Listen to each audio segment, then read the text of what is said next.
braccia in aria, muoversi a tempo. Il titolo della prossima canzone non è poi così tanto estivo e caldo come questa serata che è così bella estiva.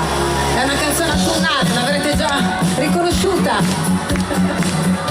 In quanti l'hanno amata, anche se è una canzone che ha un po' più di 10 anni.